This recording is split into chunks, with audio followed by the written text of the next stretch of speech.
The Andy Pollin Show. We got to go after this with everything we got, thinking they're going to come with everything they got. I'll start off by saying I'm bored, I'm broke, and I'm back. The Andy Pollin Show on ESPN 630 starts right now. Terry McLaurin, far from broke, I don't think bored, but he's back. It's a lot different than John Riggins almost 45 years ago. But the long holdout has come to an end. He has agreed to do the deal, and will speak today after he's on the practice field for the Commanders.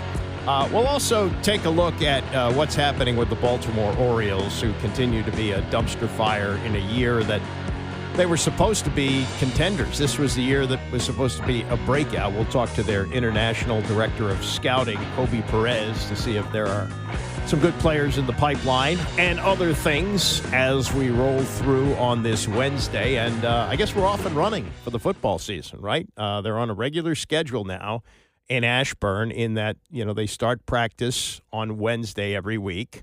And I guess they would take the weekend off this time, but it's going to be the last weekend off in a long time as they open up the season a week from Sunday. How about that?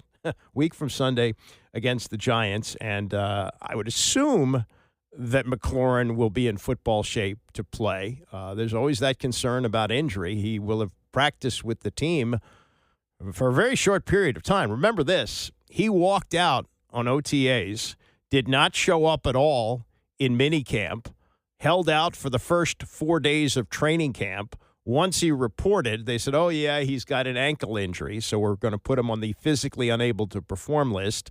Didn't practice, came off the physically unable to perform list over a week ago. He was eligible to practice, did not practice, didn't play, of course, in the exhibition games, looked pouty on the sidelines last Saturday against Baltimore.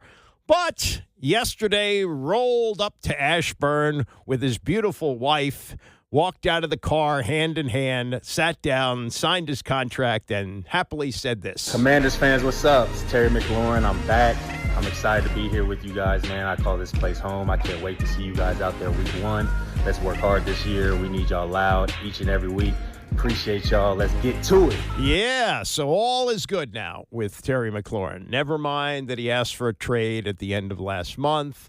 Never mind that he held his news conference on the 15th of July at Eastern Motors and talked about the disrespect he was feeling and the fact that his agent had not had contact with the team in a month. All that is now water under the bridge, and all is good with Terry McLaurin. How he looks on the practice field, we'll have to see. And again, you have to be concerned about injury. It's one thing that he's, I'm sure, kept himself in tip-top shape. And, maybe on his own, away from the media, he's been working on drills on grass and so forth. But you can't simulate what you do in practice. It's just impossible to do that. And I'm sure they will get up to speed. But will they take it slow? And remember this. Yes, Jaden and Terry developed great chemistry in the second half of the season. But it was a slow start last year. There were a couple of games where it looked like, oh, man, they got this quarterback, and he can't find the number one receiver. What's going on? And McLaurin, to his credit, said, calm down. He's going to get it. And boom, Cincinnati game, he got it, and they were off and running. And McLaurin set a team record with 13 touchdown catches last year. The fact that he's back is huge, and we will see just how he performs once he gets on the field a week from Sunday against the Giants. The 53-man roster has been released here. There's, I'm sure, going to be changes made. They only have 5 receivers. Sam Cosmi will start the season on the physically unable to perform list. They were hoping that he could be ready to play. I didn't think it was ever realistic. Remember, he got hurt in January against the Lions, and we were told at the time this was a pretty serious knee injury. I don't really know what happened with Chase Young, but remember, Chase Young got hurt in the middle of one season. It was like early November. He wasn't ready to start the season and didn't play, I don't think, until like the last 3 games of the year. Now, there may have been other forces at work than physical. There may have been things going on behind the scenes, and they had clearly had enough of him when they shipped him off 2 years ago. But he did not make it back from what was seemingly a less serious knee injury. Both of them ACL tears, But, we think it's 8 months now, just about 8.5 months since Cosme hurt his knee. So the reality is he gets back 9 months plus, which is, probably at the very least the amount of time he needs to get that knee fully ready to go. As for where they are now that McLaurin is in the fold, everybody is very, very enthusiastic about this. This was the NFL Roundtable show yesterday morning, which had Mike Tannenbaum, who's the former general manager of the Jets and the Miami Dolphins, Adam Schefter, the insider, and Damian Woody, who was asked about the ceiling for the Commanders. Super Bowl's on the table for the Washington Commanders, and primarily because of their quarterback. I think Jaden Daniels is going to be a superstar in this league. We saw what he did in his rookie year. It was an unprecedented rookie year by, rookie quarterback. And so when you have him as a centerpiece, they've upgraded the offensive line. Obviously, trade for Laramie Tunsil being one of the pieces. You trade for Deebo Samuel, another piece added to that offensive side. And now you're talking about better protection, better run game, more explosiveness on the perimeter, and it all adds up to the Washington Commanders being one of these teams that we're going to talk about in the NFC representing that conference. Remember, they got hot late to get into the playoffs, then made a run all the way to the NFC Championship game. So, sometimes these things aren't linear. Do you expect them to be better? Absolutely. I think the McLaurin situation puts a ribbon on a great offseason. As the graphic was showing, they addressed their weakness, which was Jaden Daniels was sacked 47 times. So you add Laramie Tunsil, you draft Josh Connerly in the first round. Now you bring Terry McLaurin in. And Greeny, they were 5th last year in offensive efficiency. Now Jaden Daniels has an offseason with Cliff Kingsbury, their offensive coordinator. This is a 2-team race in the NFC East. It's them, it's the Eagles, and then draw a massive line. Do you see it that way, Shefty? Is it a 2-team race in the NFC East? I don't see it that way. I know that we look at it today as the Eagles and the Commanders, but this is the NFL. And in every single year, there are surprise teams. Now, I don't know whether the Giants or Cowboys are capable of rising up, but I do know that there hasn't been a repeat winner of the NFC East in over 20 years. And so this division has been highly unpredictable, unstable, and all these teams we look at today, it all seems so logical, and then the season starts, and then injuries happen, and the momentum swings, and things change. So I would never say that a division is shaping up to be 2 teams when the Giants and Cowboys, I think, are sneaky good. Yeah, okay. They may make some noise, and you heard all the talk about the Commanders and the luck that they had last year and all the close games, and the reality is they fall back to earth to some degree. But as far as the Eagles go, people forget this about the 91 Redskins, who have been rated in some polls the best team of the Super Bowl era, that they may be the best team we've ever had. Possible. Certainly no Hall of Fame quarterback there in Mark Rippon, but with the veterans that they had, the defense, the Hogs, all that, they are considered to be the greatest of all time. But you may forget about this, but I don't. Going into that season, they were no slam dunks to even win the division because Philadelphia was really good. And Philadelphia was expected to give them a run and maybe overtake them, but Randall Cunningham, the quarterback, got hurt in the opener. And he was out for the year with a knee injury. And they went the rest of the way with Jim McMahon, and they weren't good. They weren't good enough. So anything can happen. You don't wish any injuries on the Eagles, but the fact of the matter is that's the reality of the NFL. The other thing about the Commanders, and this is what UB Brown would call a staggering stat. There's someone who tracked this from 2012, so the last 13 years. This Commanders roster, the 53 that they announced yesterday, with likely a few changes coming. They only have 5 receivers on it, so I would expect Adam Peters to pick up a receiver the next day or so. But the average age of the team is 28.1 years. That is the oldest team in the NFL of the last 13 years, and I would think significantly older than the 2 teams that are tied or have been tied for the top spot, and that's the 2018 Raiders and the 2023 New Orleans Saints had an average age of 27.4. And the reason that Washington's roster is so old is because the roster that Ron Rivera left behind was horrendous, was terrible, and they've essentially had to gut it I mean, there's not much left from it, outside of a few guys like Sam Cosmi, Terry McLaurin. I mean, there just aren't no. I think it's less than 10 now. It's like eight players left with the trade of Brian Robinson the other day.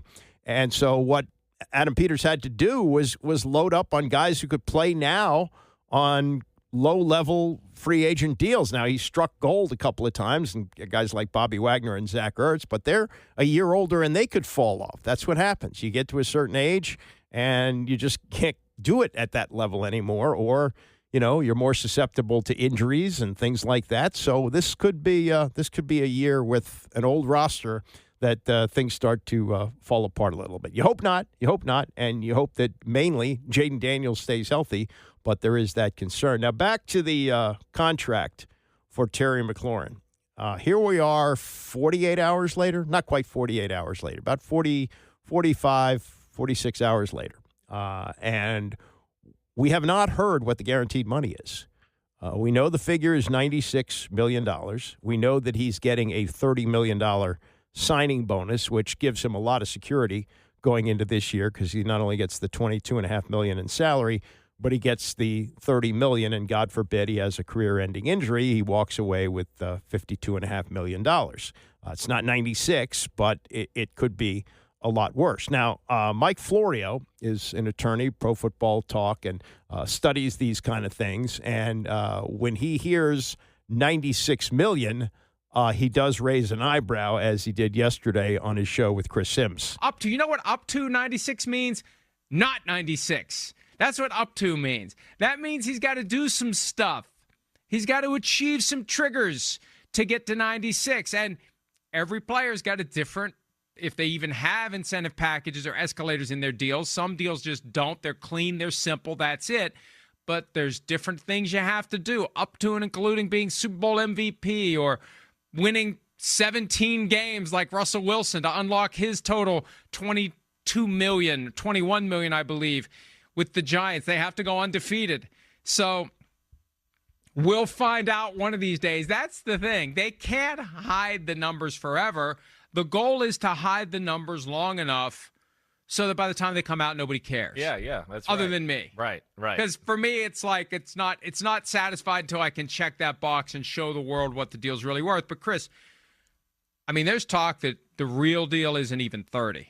And it makes sense because they had an impasse. Yes. They had an impasse. How do we bridge it? Exactly. One way to bridge it is it's going to be less than you want, but we'll put some stuff in there to make it look like you got what you want, and then you can say whatever you want. The team doesn't care. The team wants the guy to be happy. We just want him to be practicing. We want him to be ready to play. And we'll see if he's ready to play. He will be practicing today, but, we still got a week and a half of practice before we have any idea what kind of shape he's in and if he's going to be ready to go in the opener. This was Chris Sims weighing in on this and his take on the up to $96 million in the contract. I had talked to a few people over the last weekend and late last week that gave me more details as far as what was going on a little bit behind the scenes, right, that were connected to the situation. And I think I texted you, right, on Saturday night, Sunday night, I can't remember what night it was, that, McLaurin, from everything I had heard, right, at first was asking for money north of Justin Jefferson. It was high 30s, 37, 38 Which million. is crazy. Right, those type of numbers. Yeah. So, of course, they weren't going to give that to him.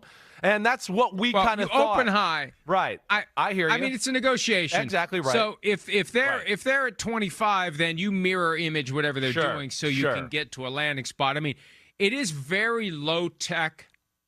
Yeah. But negotiation is as simple as mapping out a position that mirrors the other side so that there's enough fat that can be trimmed, and then the plane lands at the number you want to be at. Right. And my point is, they weren't going to make the plane land where he wanted, so they're putting some fat in there to make it look like the deal's better than it is. Yes. The warning signs are there. They've made this deal look better than it is. And the agent hasn't leaked anything. That's the key. The team is not going to say, well, they might, because that might help them in negotiations with other free agents. But if the numbers were good in guarantees for Terry McLaurin, you would have heard them now, because the agent would have put them out there. This is this is not Drew Rosenhaus. This is I don't even remember his name, but he's not a well-known agent, and he's based in Indianapolis, where Terry's from. Remember this: Terry McLaurin was a third-round pick in 2019. Third-round picks don't make a lot of money. So the big boys are not going to take him on. It's going to be a lesser agent, and this is probably his first big contract negotiation. So he wants it to look good, and the number 96 for a receiver who's about to turn 30 is a very good number. What that number entails and how much is guaranteed, as they say, the devil is in the details. And we don't know all the details yet, but we know that Terry McLaurin is there. He's happy. He's smiling. He signed the deal, and all the acrimony is in the past, and everybody's happy as they take the practice field today. Coming up next, I'm going to tie together the legend of Brandon Babe Laufenberg with Ben DeNucci, who was excellent in an appearance yesterday on the Dan Patrick Show.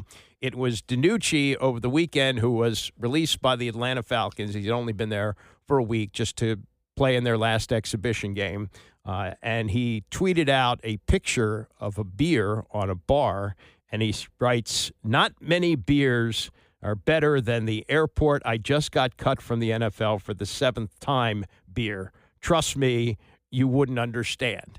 And he has more of an explanation for that when he talked to Dan yesterday. We'll get to that. Plus, I'll go through the legend of Babe Laufenberg, who has, some similarities to this story. Not complete, but in a different era, he was sort of Ben DeNucci. It's the Andy Pollin Show, ESPN 630. The Andy Pollin Show on ESPN 630, the sports capital. Well, guess what, kids? I should have checked Twitter before I was yakking a few minutes ago about the details in Terry McLaurin's contract. Yeah, this makes a lot more sense. It's been almost 48 hours since news got out that he had signed the extension, and we didn't hear anything about guarantees. Now, we did hear it was a $30 million signing bonus. So $30 million is what he's certainly going to get. Ian Rappaport of the NFL Network has found the terms of the deal, and this is what he is reporting. Of the $96 million, $87 is in base value, meaning that he's essentially got $9 million worth of incentives in there. I don't know what those incentives are, but reports are they are reachable. It's not like the Russell Wilson has to go win 17 games for the Giants this year to reach one of his incentives. But here's the big number. $44 million is fully guaranteed. $44 million. So less than half of the $96 million is guaranteed. Less than half. That's a favorable deal, in my opinion, for the Washington Commanders. And that's a deal that shouldn't have taken this long to work out. I assume that a dose of reality finally hit Terry McLaurin and his agent, that the numbers that they were looking for. Now, he did get the average salary to a number which looks really good. You divide $96 million by 3, what do you get? $32 million. Wow, $32 million. $44 million guaranteed. Now, that's, I would think, my guess is this, and I don't know how the numbers are loaded into year by year. My guess is there's a lot loaded into the third year of the deal, which is 4 seasons from now. Remember, he plays this year under the deal that he has with the $30 million signing bonus. So he's earning or is getting essentially $52.5 million this year. Then that $96 million deal kicks in, minus the $30 million he's already gotten. And I would think that he would play 2 years of that, meaning that he would be 33 years old when he completes the second year of the deal. At the age of 33 going on 34, because he'll be turning 34, right at the start of the end of the deal, last year of the deal, that he won't play for that. If he's still good, they'll restructure. But more than likely, they will tell him, "Gee, thanks a lot," and that might be a good time for him to retire. That might be the exit point for him. And whatever he wants to do, I'm sure he'll be successful at it.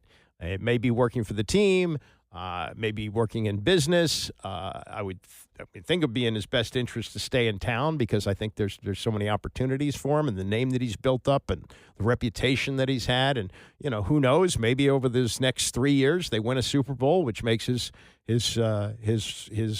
shine even greater. So it's going to be a win for him. But again, when you hear $96 million, think $44 million, because that's really what it is. And everything else will be gravy. And if he achieves that, it's a win for the team too. But as far as, some security for the team that, God forbid, there's either a career-ending or a career-altering injury, that they're not on the hook for that kind of money. And, what's going to happen in 2 years? Oh, yeah, they got to get Jaden Daniels plus, some of the other guys like Frankie Louvu, and if they want to re-sign Marshawn Lattimore, they got some money to spend in the next year or two on that. But they are going for it. It's and you should. These next 2 years with Jaden Daniels under a rookie deal. This is the time to go for it. All right, so you may have seen this over the weekend. Ben DeNucci, who was signed by the Falcons to play in the last exhibition game because they didn't want to get any of their other quarterbacks hurt, and he was released, as he probably expected to be, and he went to the airport, took a picture of a beer on a bar, and wrote, "Not many beers taste better than the I've been cut for the 7th time beer. Trust me, you wouldn't understand." And so he makes a joke about it, but he's well traveled. Ben DeNucci, believe it or not, with all these travels, he was drafted. He was drafted by the Dallas Cowboys in 2020 and started a Sunday night game against the Philadelphia Eagles. Yeah, and that is pretty much what he could hang his hat on. He only played in 2 other games in the NFL, and that was his only start. And his numbers are not anything to write home about. But he does have that, like he'll always have Paris. And if you look at the transactions for Ben DeNucci, who again was drafted 7th round, Cowboys 2020, that's the pandemic year. They activated him a couple of games into the season, September 23rd. Then he played in that game in October. He was sent to the practice squad at the end of the year. He spent 2021 on the practice squad. Finally, in training camp of 2022, he's released by the Cowboys, signed by the Denver Broncos, but at the end of the season. So he doesn't play at all in 2022. The Broncos sign him in the spring. They waive him. They put him on the practice squad. They bring him off the practice squad in December, send him back to the practice squad a couple of days later, put him on the active roster December 16th, December 17th, back to the practice squad, December 23rd, back to the active roster, January 9th, signed to a futures contract, released in May. Signs with the Buffalo Bills in training camp, a couple of weeks in. Buffalo Bills keep him around for 2 weeks. They cut him. Finally, in December, the Saints sign him for the practice squad. They must have had an injury at quarterback. In January, at the last game of the season, or after the last game of the season, they signed him to a futures contract only to release him a couple of months later as at the end of April. And he was out of football until August of this year, when he was signed by the Atlanta Falcons to play in that last preseason game. So when he appeared on the Dan Patrick Show yesterday, he was talking about the tweet that has gotten so much attention and what it's like to be cut so many times over these last 5 years in the NFL. Do you ever get used to getting cut? Honestly, yeah. I mean, I was very fortunate the first couple years of my career to be in Dallas, and then the last couple years, the last 12 or 18 months, I've been on 3 or 4 teams, and it seems like every couple months you're packing up, finding a new place to play, and going about your business. So yeah, I'd say at this point I'm used to it. I'm kind of numb to it. Not necessarily that it's a bad thing. It's you just kind of get used to it. How tense is cut down day? For me, the last couple of years, it hasn't been very tense. I didn't see myself having any chance to make the roster, to make the practice squad, but it's tough, right? I mean, people don't realize, for the guys that are trying to make this roster, any roster, the preseason is your Super Bowl, right? Your playoffs. You get 2 or 3 games. You get maybe a couple quarters a game to go put on tape what you're going to do, not only for the team you're on, but the 31 other teams. So it's very stressed. I've got a few buddies who are still sitting around waiting this morning to see if their phone rings or not, and they'll go from there. But yeah, it's stressful. It's guys' livelihoods. It's their way of making money, and it's what they do. So it's very stressful. How were you told? My phone rang from a New York number that I didn't have in my phone, and that's normally a number you don't ever want to see pop up on your phone. I answered, "Hey Ben, Coach wants to see you. Bring your iPad, bring your charger, bring your playbook." And that's kind of how it rolls. When you get into the facility, there's somebody waiting for you. They take you around, drop your iPad off, go see your coaches, go see whoever else you need to see, and then they buy you a flight, and then you're next thing you know, you're drinking an airport beer. So, okay, what do you do now? Like, at what point do you say, now I know you're going to do a football game coming up, Air Force and Bucknell on CBS Sports Network, but are you done trying out for NFL teams?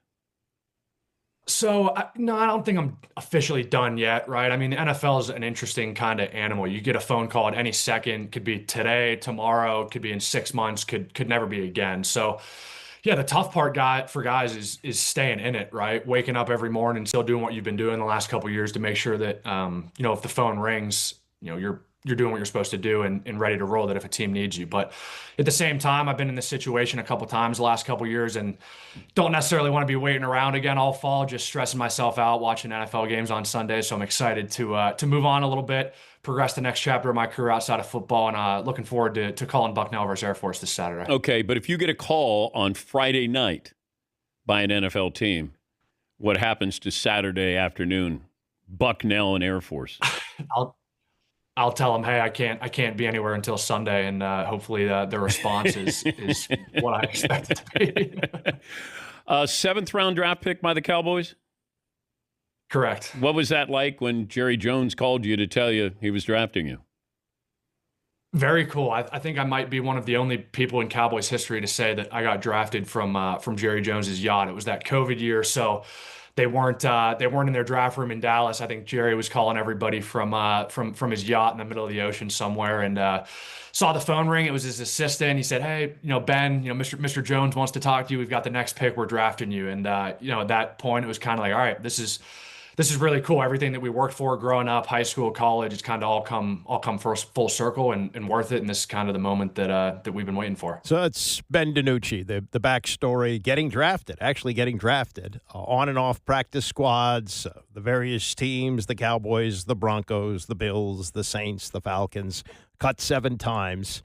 And there have been stays on the active roster, which are lucrative, and then there are stays on the practice squad. As he told Dan, the big difference? Yeah, honestly, nothing's different except your weekly checks that you're getting in every week. Everybody treats you the same way, right? I mean, there's 53 guys on the active roster and there's 16 on the practice squad. And the reality of the NFL is that guys are going to get hurt over the course of the year, right? Whether it's whatever position it is. And so those guys that are on the practice squad, they're a vital part of the team. They're the guys that are getting the starters ready to go play out there on Sundays. They have a vital role in making these teams go. And so there's a reason that these teams put a lot of effort into the practice squad, just like they do the active roster. So, it's really all the same. You're still traveling with the team. You're still practicing, still part of meetings. The pay cut's a little bit less, but at the end of the day, it's still great. So. But can you leave it now? Like, if I say, what is your moment you're going to tell your kids or grandkids that's my NFL moment? What is it?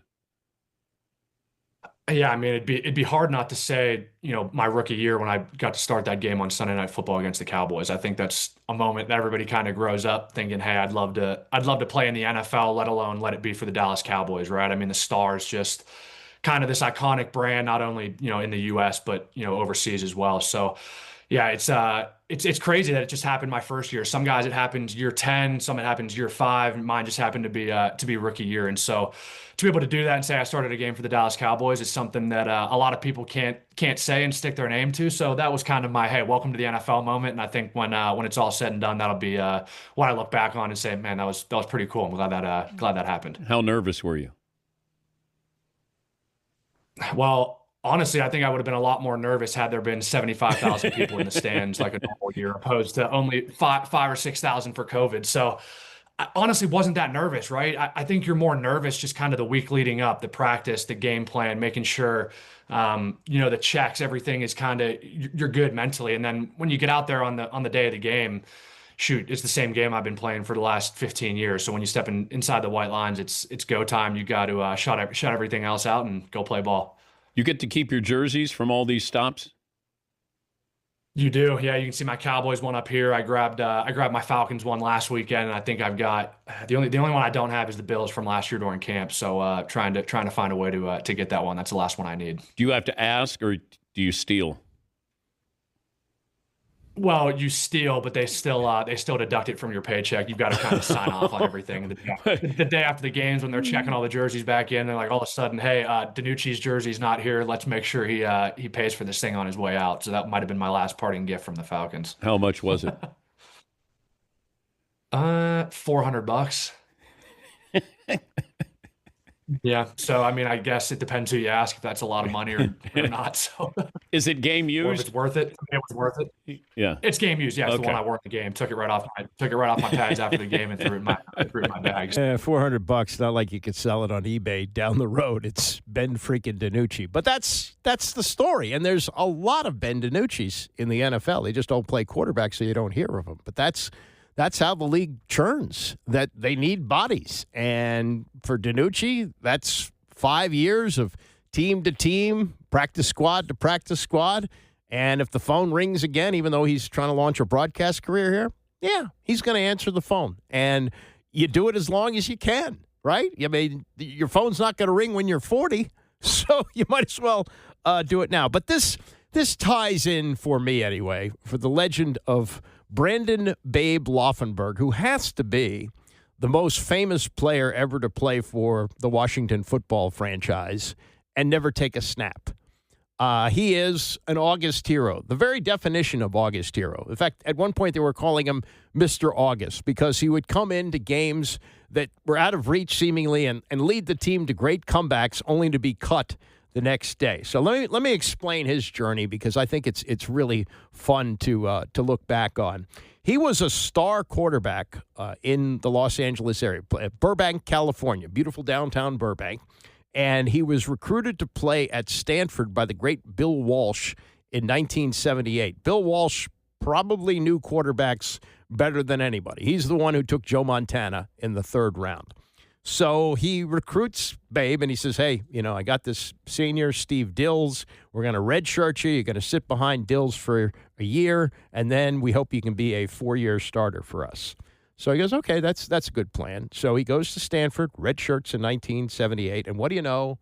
The class of 1979, the incoming freshman class, Bill Walsh has signed John Elway, who may be the best quarterback in history, was at that time the #1 high school quarterback recruit. And Babe goes, well, what about me? He goes, yeah, you're good, but this guy's generational. So Babe got the message. Without taking a snap at Stanford, he transfers to Missouri. Well, he gets to Missouri. He's a drop-back passer. They want to run the veer offense. It's with Phil Bradley, who later had a pretty good Major League Baseball career. But Phil Bradley ran the veer for Missouri. So he goes, oh, well, I guess I can't play here. Goes to a junior college.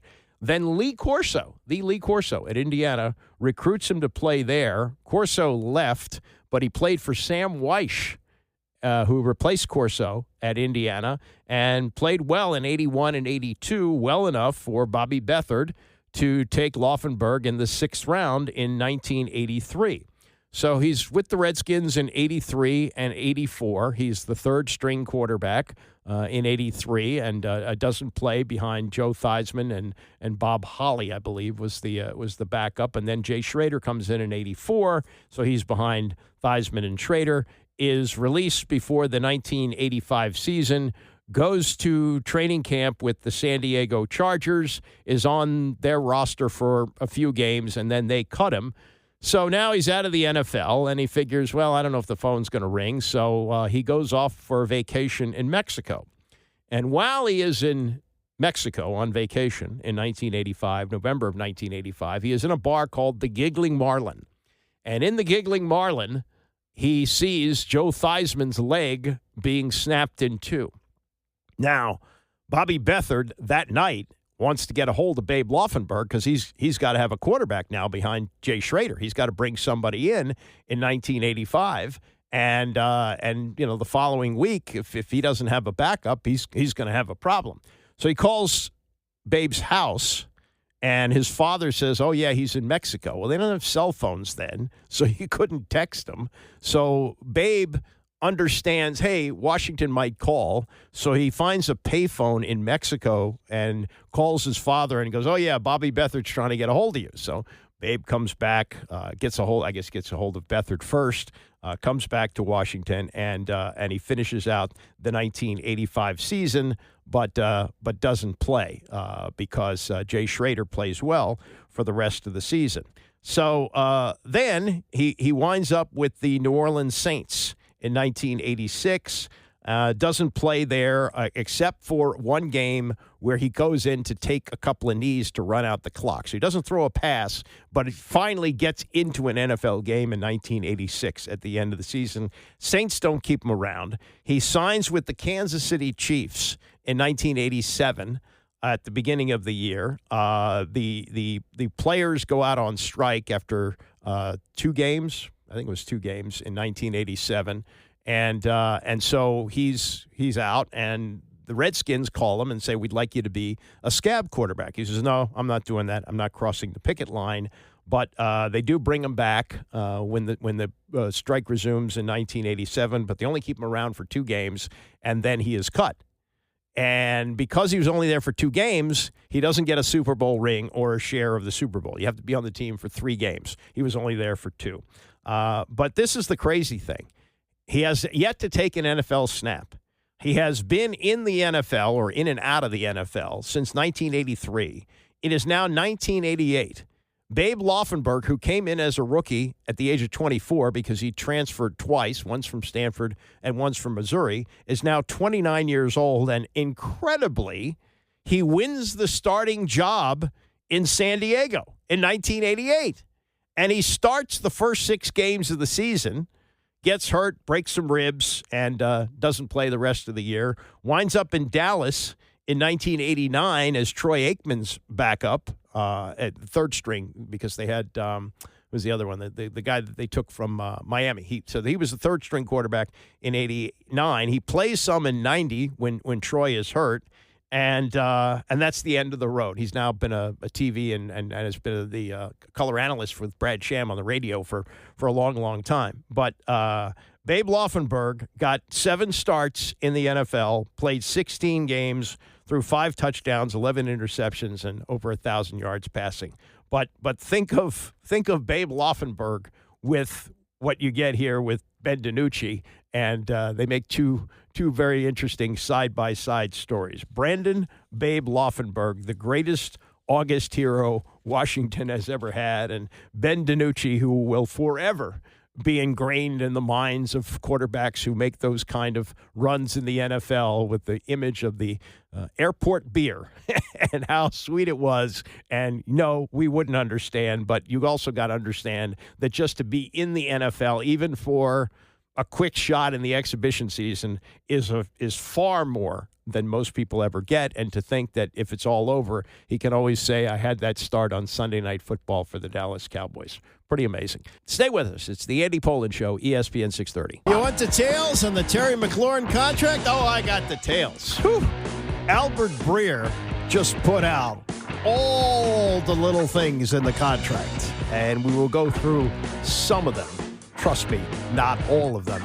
But the big number is 44. It's not 96. It's $44 million guaranteed, and I got some of the breakout stuff for you on that. Orioles preview coming up at 10:30. Really cool stuff with Cal Ripken and Ryan Ripken on Ryan's podcast with memories of Cal breaking the Lou Gehrig record. It's now been 30 years. They will celebrate that at Camden Yards on September the 6th, and Cal has some pretty cool memories of that, which we will get to at 10:30. But we have wandered now for almost 2 days. What was it, late morning, early afternoon on Monday that we found out that the long Terry McLaurin contract negotiation was over and that he had agreed to a deal worth $96 million. And there were those who said, oh, well, Terry won. He got what he wanted. His average per year was over $30 million. They weren't going to do that. And there were those that said, well, let's see what the details are, because NFL contracts are not fully guaranteed. How much of it is incentive? How much of it is reachable incentive? So Albert Breer put this out. Again, he's got the signing bonus of $30 million. So he's got that. He's got the contract this year, which is $22.5. Then we get to the 2025 season breakout, how that bonus, gets spread out. So he's fully guaranteed $1.75 million in base, $850,000 per game roster bonus. I would think that if he's hurt, yes, that's fully guaranteed. So even if he's removed from the active roster because, God forbid, he's got an injury that's going to keep him out all or part of the season, I think he would still get that. Then here's the numbers and incentives. $300,000 for 83 catches, $600,000 for 83 catches and playoffs, $300,000 for just over 1,000 yards, $600,000 for just over 1,000 yards and playoffs, $300,000 for 10 TD catches, $600,000 for 10 TD catches and playoffs, and then there's a $500,000 escalator for first or second team All-Pro. Not Pro Bowl, but All-Pro. So those are how some of those $9 million are spread out over the first year. And then you get into, some similar numbers as years go by. And then you get to the big base numbers for salary, which are not that different than what he's making now. See, this is when you hear that you divide 96 by 3 and you get $32 million a year, realize the base salary isn't much more that he's making now. In 2027, and that would be year 2 of the extension, he would be making $22.3 million in base. Then there's the offseason workout bonus, which is worth $500,000. Hell, with that kind of money, he may decide I don't want to work out with the team in the offseason. I'm going down to Florida or go to California or something. But, okay, he can collect that. And then there's the roster bonus if he's still around on April 1st of 2027. If there's an enormous drop-off in his play, yeah, he's guaranteed that base for 2027, but he doesn't get the roster bonus of $850,000. Then you get to numbers of catches, which are similar to the other years, and then the base salary only jumps up in that final year to $25.6 million. So that's reasonable, but the bonuses, are still going to be there. So that's pretty much the way that's going to work out. But again, base salaries for the last 2 years of the deal, $22.3 million, $25.6, which is not all that different from what he's making now. And that is something that the NFL players would like to correct, because if a baseball player, as we saw with Steven Strasburg when he signed a $245 million extension and pitched a total of 33 innings, you know what he collected? $245 million. Doesn't work that way in the NFL. And when you hear these monster numbers, $96 million, wow, and that is a lot of money, and so is $44 million. But there's a big difference between $44 million fully guaranteed and 96, which is reachable. So, all right, let's get to this. This is a cool thing yesterday on the Dan Patrick Show. Trevor Sickmo works for Pro Football Focus. And they do a lot with analytics, a lot with numbers. Pro Football Focus was actually founded by Chris Collinsworth, and he does a lot of work with them. And Trevor Sikkema is one of the people who's involved in breaking down these numbers. And so you've heard the other day that Trey Hendrickson has signed a contract next year where he essentially gets a $14 million bump, but it's a one-year deal. And he would become an unrestricted free agent at the end of the year. You know, he's going into it the last year of the deal, so he's essentially got a big raise. And they can franchise him, but they would have to pay him something like $38 million to keep him for a guy who's turning 31 years old. So when Trevor Sikkema was on yesterday with Dan Patrick, he asked him, given these kind of numbers, did it make sense for the Bengals to do it this way, or to sign him to an extension, you know, similar to McLaurin, a 3-year deal? Yeah, I think that it comes down to sort of exactly what the conversation ended up being between these two parties. And that is, he's, I believe, 30 right now, or about to turn 31.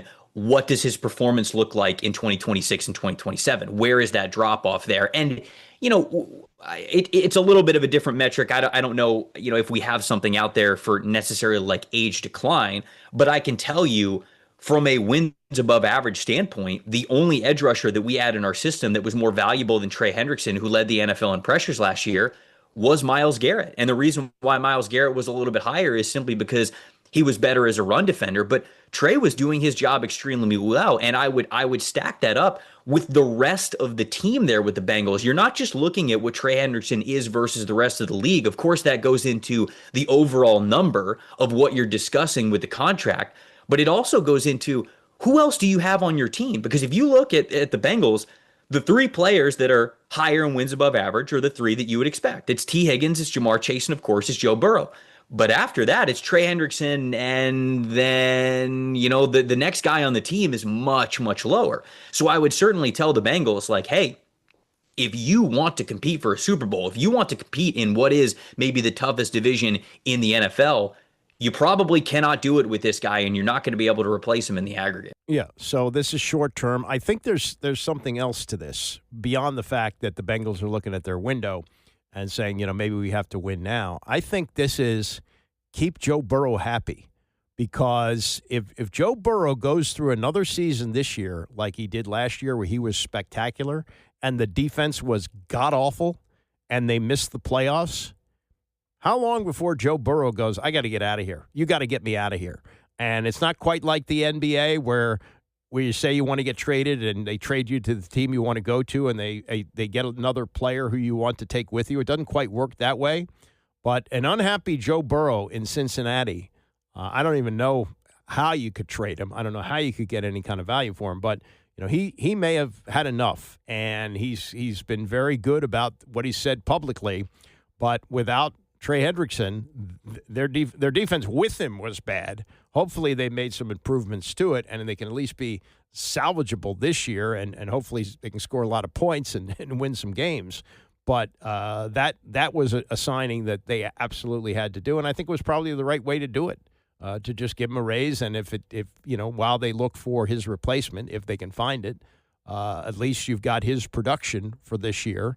And then you make your plans from there. But without him, you know, this would have been, you know, that defense so bad last year, got to be even worse without him, or, you know, maybe just a little bit better with whoever else they bring in. But you want to contend this year, you got to spend the money. The other interesting question, and we really haven't heard much about this, I'm kind of surprised with all the hype about Travis Hunter coming out of Colorado last year, and this was going to be the first two-way player in the NFL, like since Deion did it, but that was really only because Michael Irvin was suspended. But Deion did catch a big pass in the Super Bowl that year.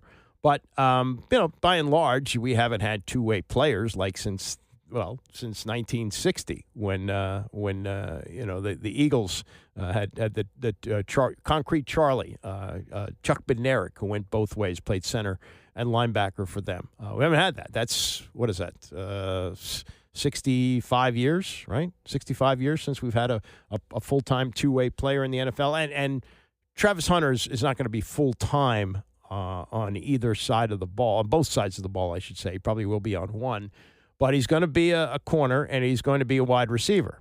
And Trevor Sikkema was asked, and this is, again, based on the analytics that Pro Football Focus does, he was asked, where is the Travis Hunter value? Where is he most valuable to the team? Is he a defensive back, or is he a wide receiver? Wins above average and wins above replacement in the game of football gets a lot higher the further you are away from the ball, actually, because normally you have less help, right? I mean, like when you're closer to the ball, if you're in the box, as an interior defensive lineman or a linebacker, and even sometimes edge rushers, you have a lot of help next to you. But when you get all the way out to the sideline and it's a corner and a wide receiver, you're on an island. It's all about your individual skills. How can you get open? How can you not let a receiver get open?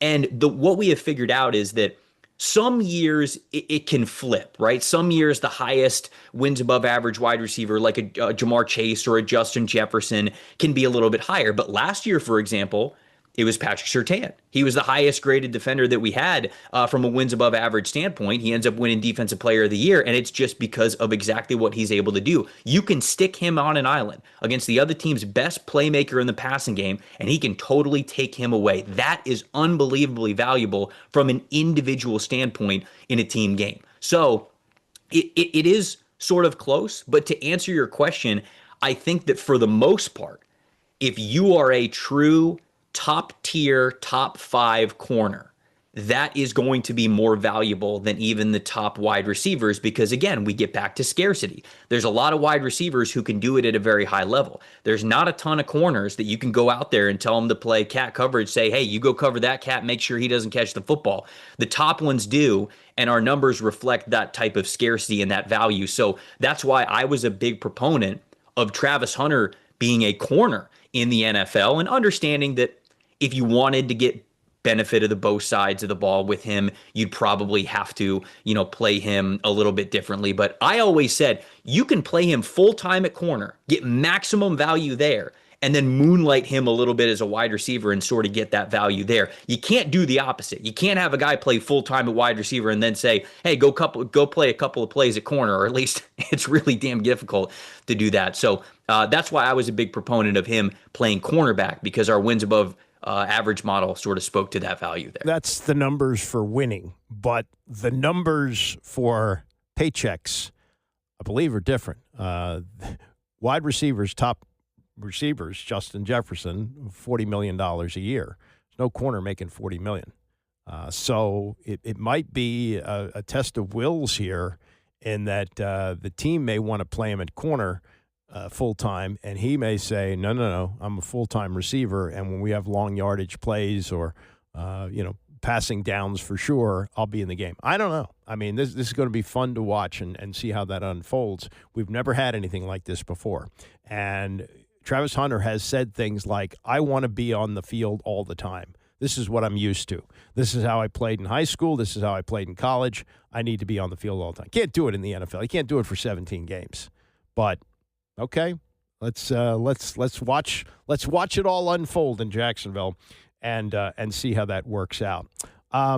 This was fun yesterday. Nnamdi Asomugha, remember Nnamdi Asomugha? He was an All-Pro corner, played with the Eagles and played with the Raiders for the longest part of his career, about 8 years. And he showed up on the Rich Eisen show yesterday with Al Davis stories. Now Al Davis has been gone, I want to say, could it be close to 15 years? Might be close to 15 years since Al Davis passed away. And what a force he was in football. He was at one time the commissioner of the AFL.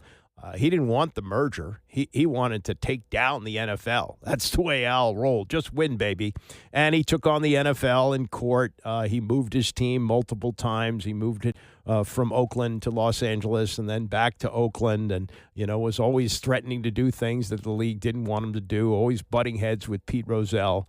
But he was a maverick. He ran the team too. He was like Jerry. He was the owner of the team, but he also was the general manager of the team. And what Al said was what the team did. and he was a lightning rod, and people, as Asamoah said, were afraid of him. He was sort of like the Meryl Streep character in The Devil Wears Prada, and told Eisen about how Al roamed the halls in the Raiders complex and how he actually became friends with him. I mean, you knew when he was coming down the hall, and guys would turn their different ways, and like people are going into doors that don't even, you know what I mean? Like just getting out of the way. Just like jumping in a broom closet? 1,000%. And yes. And, but eventually, I'm trying to think of another movie, but eventually when you realize that he's a real person, yes, you stop fearing him. You know what I mean? Mm-hmm. And so there was a point where I think it was in like my second year when, he just pulled me to the side and we started talking. And then for the rest of my time in Oakland, so the next, 7-8 years, he and I, every couple weeks on a Monday, we would meet in his office. Oh, man. For about 10, 15 minutes. What was that and we like? would just, I mean, I can't, my teammates would be like, you're up there, you're talking to Al. I mean, like, he would call me up. We'd go up there H-Rod, who was our trainer at the time. Yeah. I mean, he knew all the stories. I'll come down and H-Rod would say, you talking to Al? Yeah. Al told me you guys talk every couple weeks and stuff. And so I don't, you would pick his brain, or you would just tell you stories of back in the day of the AFL or with Madden or with you couldn't really, I mean, you could try Lester Hayes. Did he try to get you to try Stickum one point? No Stickum. Okay. No, he did not. Okay. But you couldn't, he was so smart. You couldn't really pick his brain. He was always picking yours. I'm like, even if you didn't think he was, there was a time when we were getting ready to I saw him at the airport in LA, and I was a rookie. I think we were just getting into the off season, and I ran into him at the airport, and he's getting ready to get into a limo or a car or something. And I walked up to him. I said, I know everybody runs from him, but I think I got to walk up to him. And so I walked up to him, and I said, Mr. Davis, hey, it's Nnamdi. He turned around. He's like, "Oh, how are you?" We start talking. Mm-hmm. He's getting ready to get in his car, and he says, "I'm thinking about getting a quarterback named Kerry Collins." And he said, "Can you tell me about him?" I'm trying to get home. He's trying to get home. I mean, like we're in the middle of like Russia. Yeah. Everybody's rushing, and so I'm like panicking. I have to give him, my quick Kerry Collins spiel, and it's like a quick minute. He didn't care. He wanted to know if I cared about the game. Do you know what I mean? Of course. He wanted to know what I knew about the game of football. Like, am I following other? Do you know what I mean? Sure. And I think that was one of those moments where I was like, oh no, this isn't someone to fear. Like he's one of us. That's Nnamdi Asamoah. I don't know how many other players would describe Al Davis as one of us, but I guess he felt that way. A couple of other quick things on this roster now that it's set. It's seemingly set. There's some more moves that are going to be made. They only have 5 receivers, so they're probably going to pick somebody up. And Sam Cosmi is not starting the season on the roster. He's on the physically unable to perform list. There's going to be movement. It's going to be fluid for a while. But this just shows you the lack of talent that was left over when Adam Peters and Dan Quinn took over a little more than a year and a half ago, that they had to totally I don't want to say redo the roster. It's almost like they had to patch it so much. I mean, guys who were significant players from the last regime, Terry, of course, Chris Rodriguez, who was pretty much a practice squad guy on and off for Rivera for a couple of years. Chris Paul, a backup lineman. Deron Payne is still around. He's in the last year, I believe, of his deal. They are keeping him. Jeremy Reeves, another guy who was on and off the roster as a practice squad guy. He's supposed to play a lot more this year. And then, of course, Tress Way. But that's a lot of turnover. If those are the handful of guys that are left from just 2 years ago, not just last year, and then just 2 years ago. That's all that's left on the roster. The average age of this roster, 28.1 years, which if you go back to 2012 when this somebody started tracking this. That's the oldest that the roster has. I mean, I imagine back in the George Allen days when the roster was only, I think, was it 43, maybe 45, and most of them were really old, like the Over the Hill gang. It was well over 28 years, maybe it was even over 30 then. But now that it's at 53, 28.1, the previous high age rosters, two of them, the 2018 Raiders and the 2023 New Orleans Saints, 27.4. So it was more than a half a year younger than what is now the oldest roster, at least since it's been tracked in 2012. That's pretty remarkable stuff. Tom Lovero's got something very interesting today in the Washington Post. In the Washington Times, and this is another what if story. And I love these what if stories. He was reading over the summer, and just kicking back with a book. Not done very often anymore, according to the research. Reading for pleasure is way down. I still like to do it, and so does Tom. He picked up this enormous book over the summer titled The Man to See, Edward Bennett Williams, Ultimate Insider, Legendary Trial Lawyer, which was published in 1991, written by Evan Thomas, a journalist, historian, lawyer, and author of 11 books, including 2 New York Times bestsellers.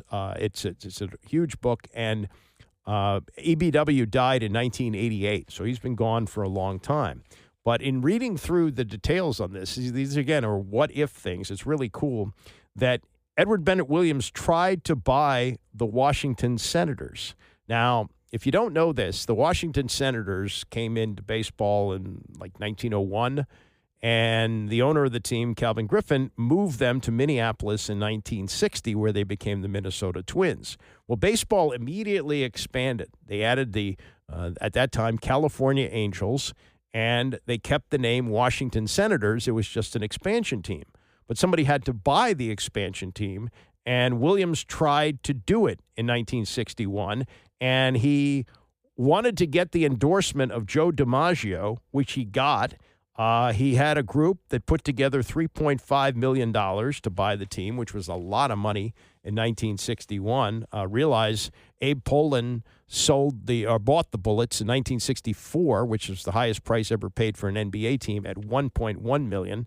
So $3.4 million was a lot of money in 1961, but he was outbid on that. He lost the bid and didn't get the team. But he would later buy the Baltimore Orioles. Now, Williams had bought 5% of the Redskins from George Preston Marshall in 1962. As Tom writes, he would later acquire more shares and took over controlling owner and team president in 1965. But that was because Jack Kent Cooke, who at that time owned the Lakers and the LA Kings, was barred from owning an NFL team, or at least running an NFL team. The league, NFL, had rules against that. You couldn't have multiple ownership. Now, of course, you can. Witness Josh Harris, who also owns the Philadelphia 76ers and the New Jersey Devils. But in those days, you couldn't do it. Then in 1978, the book reveals, Williams and Cooke talked about buying the Orioles and moving them to a new stadium off I-95 between the two cities, where the baseball club would share it with the Redskins. Also, that was an effort by Cooke to build a new stadium for himself in 1978, which was 18 years before he finally put up the stadium where it is now in Landover. And the deal was that they were going to have the Baltimore Colts move there, who wanted to get out of Memorial Stadium by then, and have them both play there. That didn't work out. Instead, Cooke loaned Williams $3.5 million, and Williams bought the Baltimore Orioles in 1979 for $12 million.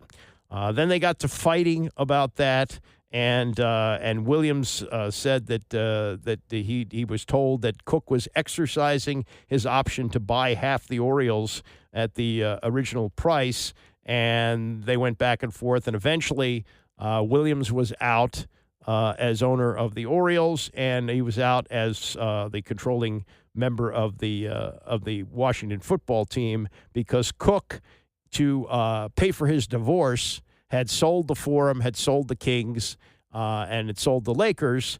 And so he came back and moved to Middleburg and took over as owner of the Redskins, and the rest is history. But could you imagine that there would be a baseball team that would be owned by Jack Kent Cooke and would play, I guess like in Laurel, and would share the stadium with the Washington Redskins, and we wouldn't have had all this mishigas about the way the stadium was built. But that's another what-if story, and they're always funny and interesting to look at when you unearth them in places like a book about Edward Bennett Williams, where you might not expect to find those kind of things. See, reading is good. Reading is fundamental, as they say.